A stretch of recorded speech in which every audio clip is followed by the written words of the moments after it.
Trent, it's a bit of an unusual season, I guess, that you're preparing for in the last season wasn't exactly normal either. What have you done to make preparations for that?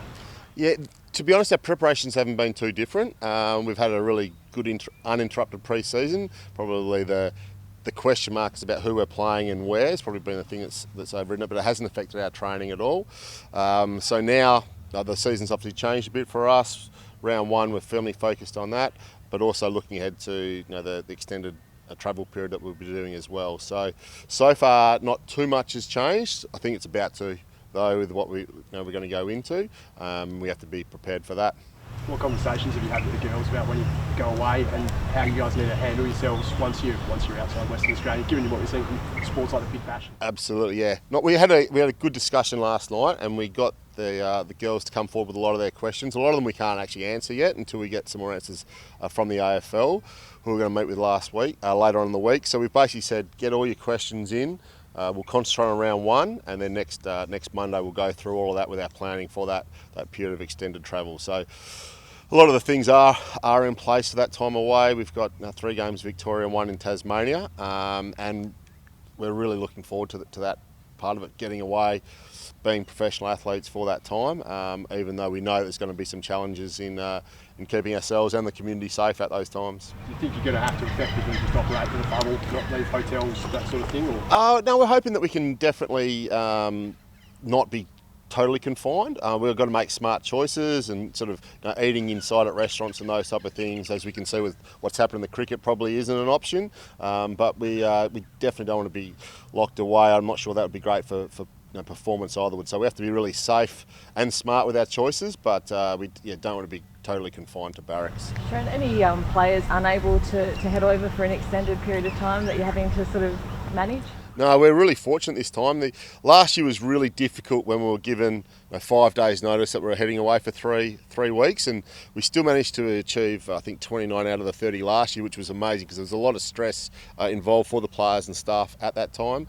And last year we went across with no line coaches either. It was just, so it was difficult. This year we've had a lot more time to prepare. The players are all managing to get across this time, and we've got a lot more staff coming as well. So last year we were getting staff from the admin department to come across and fill holes. They did a great job. I think quite a few of them were putting their hands up to come again, but this time we've managed to fill it within the football department. So we'll go across in that sense with no excuses at all. How are you and the team feeling? I mean, round one game and it's a derby. It's a pretty big clash.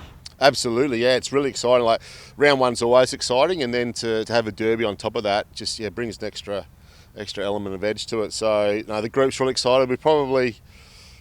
Pre-season's great for a while, and then you get 2 or 3 weeks out and you just want to start playing the real thing. We've probably been there for a couple of weeks, so the excitement levels are right up, and training last night was only very light, but the enthusiasm and excitement was very obvious to see. Played the Eagles in a derby scratch match, so to speak. What were your key takeouts of that?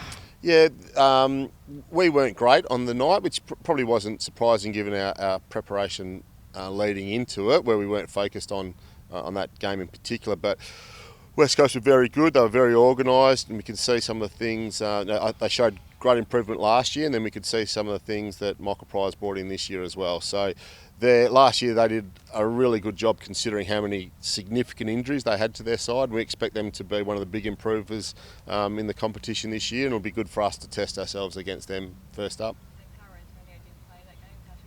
Yeah, she's tracking really well. She was just totally managed in that case. She could have played. She was 100% fit. But really looking forward to Cara this year. She's really been able to concentrate on herself and her role in the forward line, and really looking forward to seeing what she can deliver on Saturday night. You've been knocking on the door of a premiership the last few years, been pretty close. Is that something you openly put to the team? Oh, that's definitely our aim. We're not going to shy away from that. Our first aim, I think, really you have to be aiming at top 4 in AFLW to be a really good chance in the finals. So that's our first aim. So we don't sort of talk about the premiership at this stage. Our aim is to play really good, consistent football and be respected and finish in that top 4. And then from there we can reassess. But it's a pretty even comp at the top, and every year. It doesn't matter what you've done in the past, you have to go back out and prove yourself. And with it being such a short season, slip-ups can really hurt your finishing position, so we have to make sure that we're on for every game.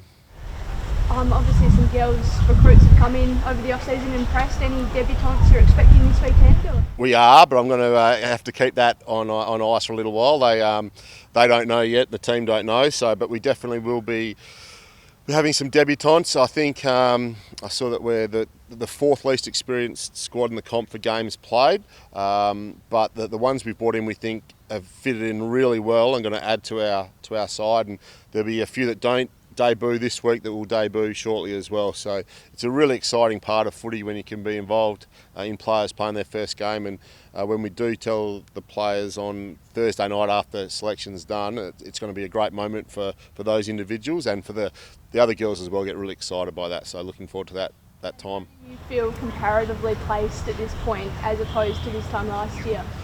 It's a good question. I feel really different. I feel this time last year, I think we were really on edge. We'd come off that 2020 season, and there was a lot of disappointment at that time, and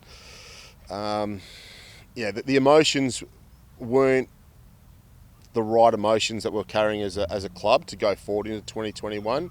Last year we fell short, and we got feedback on the areas that we didn't, which we didn't get in 2020. So that enabled us to go away and really work on things over the pre-season. We've changed a lot in the way we train, and hopefully that'll show also in the way we play at different stages.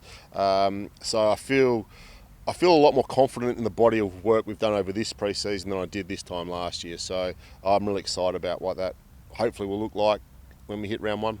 When you say the emotions weren't the right emotions, can you elaborate on that a bit? There was I suppose, a time of element of frustration and disappointment, and then there may have been a sense of entitlement that, okay, we were robbed of an opportunity last year, and you'd get that opportunity the next year, and nothing gets given to you in football. We always go back to 0-0, and we probably just didn't handle that as well as we could have, and that's from the club, from the coaching staff through to the players as well. So that's well and truly gone now, and we set off on this year based on what we did last year, which wasn't quite good enough. So that gives us a really good, clear path forward.